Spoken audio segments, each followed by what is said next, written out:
नमस्कार, KP news 24/7 में आपका स्वागत है। मैं अश्विनी आपके साथ। आइए एक नजर डालते हैं आज की सुर्खियों पर। हुमनाबाद नगरपालिका उपचुनाव 27 दिसंबर को, शराब बिक्री पर प्रतिबंध। कर्नाटक पुलिस विधानसौधा की सुरक्षा हाईटेक गैजेट्स की निगरानी करेगी। इस सरकार में कोई वित्तीय प्रबंधन नहीं, पूर्व सीएम बसवराज बोम्मे ने कहा। आपने मॉब लिंचिंग शब्द पर सिर्फ हमें गाली दी, हमने कानून बना दिया, शाह ने विपक्ष को खूब सुनाया। लोकसभा से 2 विपक्ष और सांसद सस्पेंड, हंगामे की वजह से अब तक 143 पर कार्यवाही।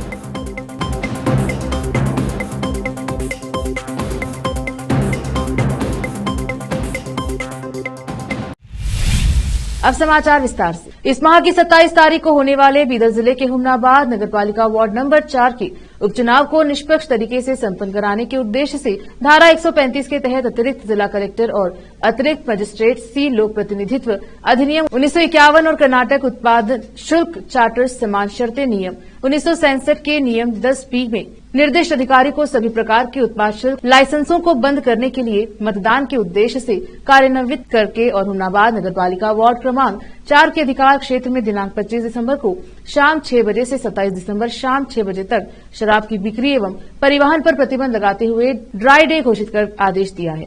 विशेष संवाददाता की रिपोर्ट।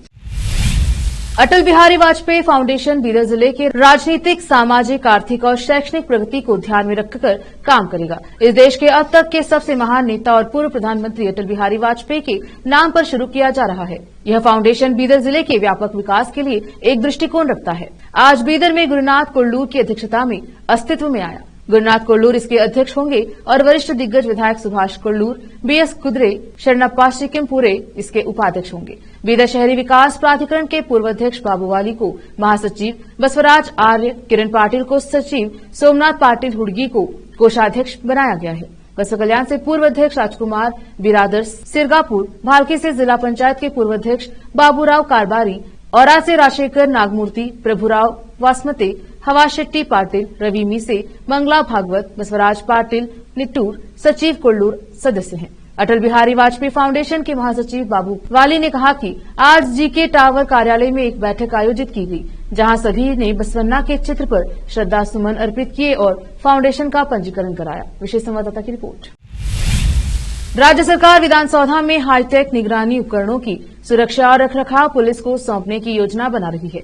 यह हाल ही में नई दिल्ली में संसद परिसर में सुरक्षा उल्लंघन के मद्देनजर है। विधायकों और विधानसौधा आने वाले लोगों की सुरक्षा की जिम्मेदारी भी खाकी वर्दी वालों की होगी। सरकार विशेषकर सत्रों के दौरान सुरक्षा कड़ी करने की तरीकों पर भी विचार कर रही है। विधानसभा अध्यक्ष यूटी खादर ने बताया कि विधानसौधा की सुरक्षा में बहुत सारे विभाग शामिल हैं। अगर कुछ गलत होता है तो किसी खास विभाग पर जवाबदेही तय नहीं की जा सकती। खादर ने कहा कि विधानसौधा और उसके आसपास हाईटेक सीसीटीवी कैमरे लगाने की योजना है।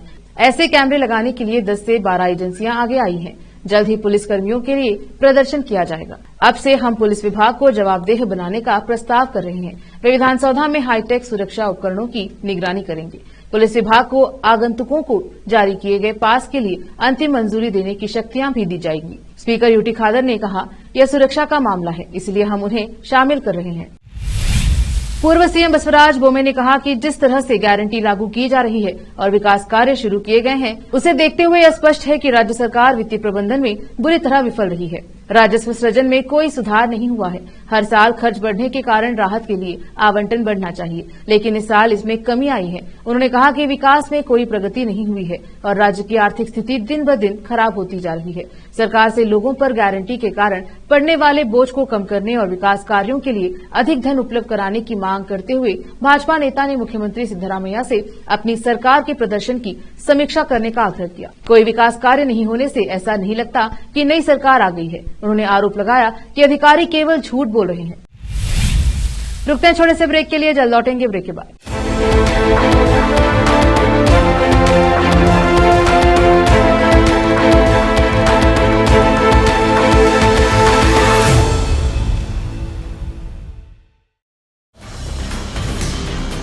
हिंदुस्तान के हर कोने में हम हैं मौजूद।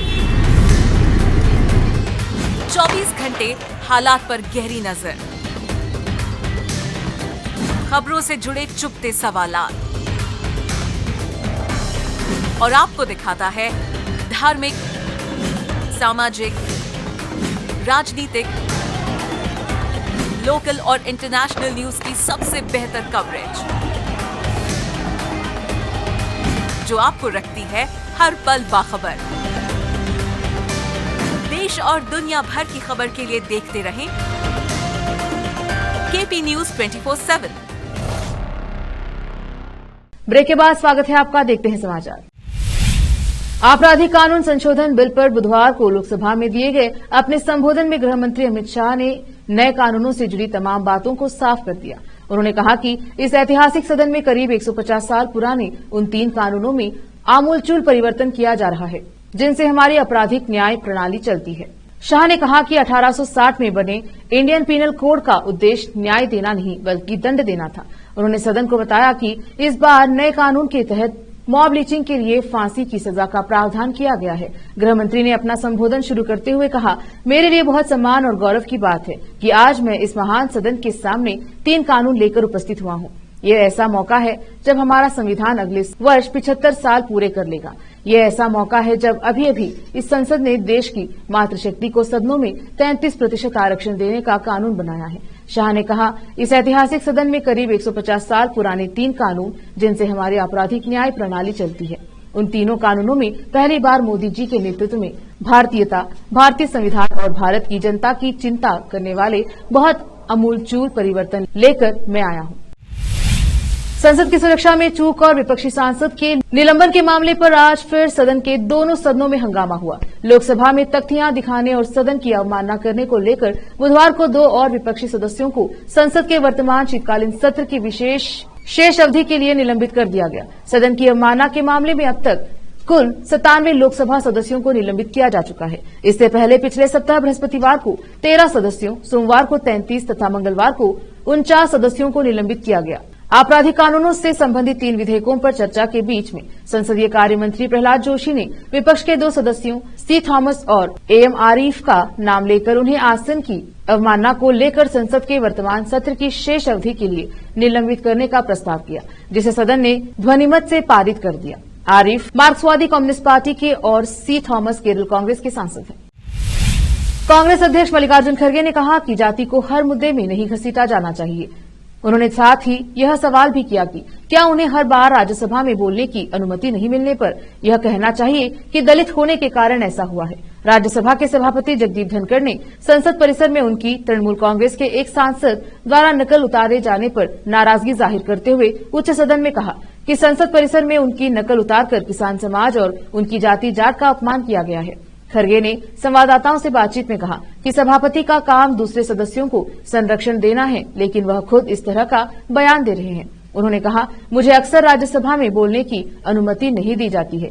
क्या मुझे यह कहना चाहिए कि मैं दलित हूं, इसलिए उन्हें जाति के नाम पर बोलकर लोगों को नहीं भड़काना चाहिए। कांग्रेस नेता अधीर रंजन चौधरी ने कहा कि यह देश के लिए बहुत दुखद दिन है जब संवैधानिक पदों पर बैठे लोग अपनी जातियों के बारे में बात करते हैं। उन्होंने कहा कि सरकार यह मुद्दा उठाकर संसद की सुरक्षा में सेंध के मुद्दे से अपना पल्ला झाड़ने की कोशिश कर रही है। उन्होंने पूछा कि क्या अब हर किसी को अपनी जाति बताने वाला ठप्पा लगाकर घूमना चाहिए।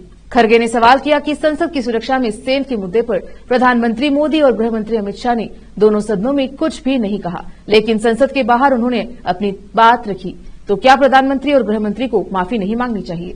संसद की सुरक्षा में सेंध की घटना पर गृह मंत्री अमित शाह के बयान की मांग को लेकर हंगामा करने पर दोनों सदनों से 90 से अधिक विपक्षी सदस्यों को निलंबित किए जाने के विरोध में विपक्ष के सांसदों ने कल मंगलवार को संसद परिसर में प्रदर्शन किया और सदन की मॉक कार्यवाही का आयोजन किया था।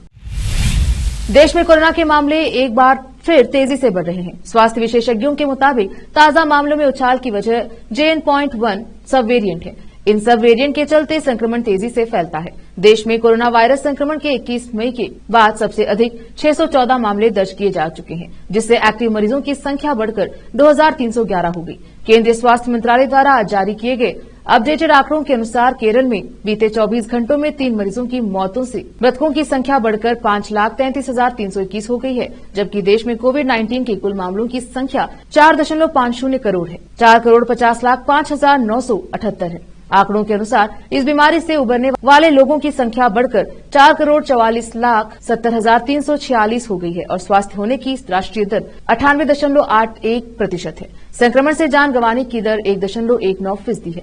मंत्रालय की वेबसाइट के अनुसार देश में अभी कोविड-19 विरोधी टीकाकरण अभियान के तहत 220.67 करोड़ खुराक दी गई है। देश में कोरोना वायरस के मामले बढ़ने के बीच केंद्रीय स्वास्थ्य मंत्री मनसुख मांडविया ने बुधवार को स्वास्थ्य प्रतिष्ठानों की तैयारियों का जायजा लिया और साथ ही राज्यों से सतर्कता बरतने तथा निगरानी बढ़ाने की अपील की। स्वास्थ्य मंत्री ने केंद्र की ओर से राज्यों को हर प्रकार का सहयोग मिलने का आश्वासन दिया और कहा, हमें सतर्क रहने की जरूरत है, घबराने की नहीं। मंत्री ने कहा कि अस्पताल की तैयारियों के लिए मॉक ड्रिल करना, निगरानी बढ़ाना और लोगों से बातचीत करना जरूरी है। रुकते हैं छोटे से ब्रेक के लिए, जल्द लौटेंगे ब्रेक के बाद।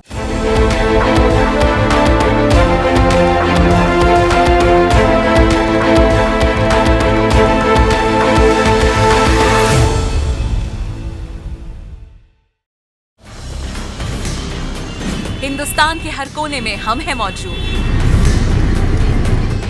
24 घंटे हालात पर गहरी नजर,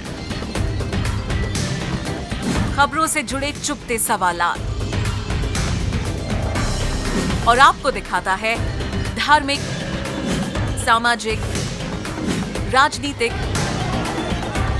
लोकल और इंटरनेशनल न्यूज की सबसे बेहतर कवरेज जो आपको रखती है हर पल बाखबर। देश और दुनिया भर की खबर के लिए देखते रहें केपी न्यूज 24/7। ब्रेक के बाद स्वागत है आपका, देखते हैं समाचार। विपक्षी खेमे के 141 सांसदों के निलंबन पर बीजेपी सांसद और अभिनेत्री हेमा मालिनी ने जो वजह बताई है वह काफी हैरान करने वाली है। कांग्रेस नेता ने मथुरा से बीजेपी की सांसद हेमा मालिनी का एक वीडियो शेयर किया है जिसमें वह कह रही हैं कि विपक्षी सांसदों ने बहुत सारे सवाल उठाए और अजीब व्यवहार किया, इसलिए उन्हें निलंबित कर दिया गया। हेमा मालिनी ने कहा कि उन्होंने कुछ गलत किया है, इसलिए उन्हें निलंबित कर दिया गया है।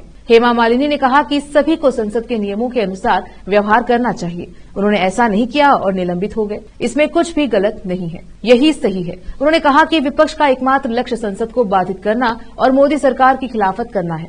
बीजेपी सांसद ने 2/3 विपक्षी सांसदों के निलंबन को उचित ठहराते हुए कहा कि निलंबन का मतलब साफ है कि उन्होंने कुछ गलत किया है। हेमा मालिनी का ये वीडियो शेयर करते हुए तेलंगाना कांग्रेस नेता सामा राम मोहन रेड्डी ने कहा है, आखिरकार बीजेपी के एक सांसद ने कांग्रेस और विपक्षी सांसदों के निलंबन की वजह का खुलासा कर दिया है। इसके साथ ही हेमा मालिनी ने इंडिया गठबंधन की मंगलवार को हुई बैठक का भी जिक्र किया। हेमा मालिनी ने कहा कि उनका लक्ष्य भी किसी भी तरह से संसद को नहीं चलने देना और मोदी सरकार को कैसे भी हटाना है। इसके लिए वह बहुत ही मेहनत कर रहे हैं, लेकिन वह सफल नहीं होंगे। मुख्यमंत्री भजनलाल शर्मा आज एक दिवसीय दौरे पर भरतपुर आए हैं। इस दौरान जगह जगह पर लोगों ने उनका स्वागत किया। वहीं रास्ते में एक जगह पर रुककर सीएम ने चाय बनाई। इस दौरान सीएम ने कुल्हड़ में चाय पी। वहीं सीएम द्वारा दुकान पर आकर चाय बनवाने से दुकानदार की खुशी का ठिकाना नहीं रहा। सीएम भजनलाल पहली बार अपने गृह जनपद भरतपुर जा रहे हैं। ऐसे में उनके द्वारा हाईवे पर रुककर चाय बनाने की चर्चा पूरे प्रदेश में हो रही है। लोगों का भी इस पर अलग अलग रिएक्शन आ रहा है। लोगों ने उन्हें जमीन से जुड़ा रहने वाला सीएम बताया है। वहीं सीएम भजनलाल जिस दुकान पर रुके और चाय बनाकर पी, वहां के दुकानदार ने भी अपनी खुशी जाहिर की है। दुकानदार ने कहा, मुख्यमंत्री जी के बढ़िया दर्शन हुए, उन्होंने यहाँ आकर हमारे यहाँ चाय पी और सम्मान दिया। उन्होंने कहा कि चाय बनाओ, तो मैंने कहा कि अभी बनाते हैं सर। उनके लिए चाय बनाया तो उन्होंने धन्यवाद भी बोला। दुकानदार ने आगे बताया कि उन्होंने आते ही पहले कुल्हड़ को हाथ लगाया और कहा कि इसमें चाय बनाओ, फीकी चाय पीऊंगा मैं। इसके बाद उसमें से 5 से 7 लोगों ने फीकी चाय पी और बाकी सभी ने चीनी वाली चाय पी। इसके बाद वह यहाँ पर करीब 15 मिनट तक बैठे रहे। दक्षिण अमेरिका देश अर्जेंटीना में खतरनाक तूफान आया है। इस तूफान के चलते आम जनजीवन बुरी तरह से प्रभावित हो गया। पिछले हफ्ते के अंत में इस तूफान के चलते 16 लोगों की मौत हो गई। यही नहीं, राजधानी ब्यूनस आयर्स में तेज हवाओं के कारण पेड़ और लैंपपोस्ट भी गिर गए। इन सब के बीच 17 दिसंबर को ब्यूनस आयर्स जॉर्ज न्यूबेरी अंतर्राष्ट्रीय हवाई अड्डे पर एक खड़े हुए हवाई जहाज का वीडियो वायरल हो रहा है। वीडियो को देखकर लोग हैरानी जता रहे हैं। इस वीडियो में साफ तौर पर देखा जा सकता है कि कैसे हवाई जहाज खतरनाक तूफानी हवाओं के कारण रनवे पर ही अपनी जगह से 90 डिग्री तक घूम गया है। इस दौरान विमान पर चढ़ने वाली सीढ़ियां भी विमान में दबने के चलते चकनाचूर हो गई। अर्जेंटीना और उसके पड़ोसी देश उरुग्वे में आए भारी तूफान ने अर्जेंटीना की राजधानी की इमारतों को नुकसान पहुंचाया है और बिजली गुल हो गई है। तूफान मेम्ब्यून्स आयर्स से 40 किलोमीटर दूर मोरेनो शहर में पेड़ की शाखा गिरने से एक महिला की मौत हो गई। रविवार को तड़के तूफान के कारण पेड़ गिरने और छतों के उखड़ने से कम 2 लोगों की मौत हो गई। अर्जेंटीना के राष्ट्रपति जेवियर मिलई भी कई मंत्रियों के साथ 17 दिसंबर को बाहिया ब्लांका का दौरा किया गया। इजरायल और हमास की जंग एक बार फिर रुकने वाली है। इजरायल संघर्ष विराम के लिए तैयार हो गया है। यह बात इजरायल के मध्यस्थता कर रहे कतर को बता दी गई है। इससे पहले जब संघर्ष विराम हुआ था तो वहां पहले 4 दिन का था, लेकिन फिर 7 दिन तक बढ़ गया था। लेकिन संघर्ष विराम होते ही फिर इजरायल की सेनाओं ने गाजा में व्यापक स्तर पर हमले शुरू कर दिए। इसी बीच इजरायल ने मध्यस्थता की भूमिका निभा रहे कतर से कहा है कि वह हमास द्वारा बंधक बनाए गए 40 लोगों की रिहाई के बदले गाजा में कम से कम 1 सप्ताह के संघर्ष विराम के लिए तैयार है। इजरायल की ओर से कतर को ये प्रस्ताव ऐसे समय भेजा गया है जब दुनिया भर के देशों के साथ साथ इजरायल के भीतर भी युद्ध विराम और बंधकों की वापसी के लिए प्रदर्शन हो रहे हैं। यरूशलेम पोस्ट के अनुसार वरिष्ठ इजरायली अधिकारियों और विदेशी सूत्रों ने बताया कि इजरायल ने हमास को एक प्रस्ताव भेजा है जो कि कतर के माध्यम से भेजा गया है। इसमें शर्तों के साथ संघर्ष विराम की बात कही गई है। इस पर हमास की ओर से रिप्लाई आ सकता है। वही बैठक में कतर के पीएम मोहम्मद बिन अब्दुल रहमान ने कहा कि फिर से बातचीत के लिए हमास की शर्त युद्ध की समाप्ति है। हमास अस्थायी विराम की बजाय पूरी तरह से लड़ाई को रोकने की बात कह रहा है। फिर से एक नजर आज की सुर्खियों पर। हुमनाबाद नगरपालिका उपचुनाव 27 दिसंबर को, शराब बिक्री पर प्रतिबंध। कर्नाटक पुलिस विधानसौधा की सुरक्षा हाईटेक गैजेट्स की निगरानी करेगी। इस सरकार में कोई वित्तीय प्रबंधन नहीं, पूर्व सीएम बसवराज बोम्मे ने कहा। आपने मॉब लिंचिंग शब्द पर सिर्फ हमें गाली दी, हमने कानून बना दिया, शाह ने विपक्ष को खूब सुनाया। लोकसभा से 2 विपक्ष और सांसद सस्पेंड, हंगामे की वजह से अब तक 143 पर कार्यवाही।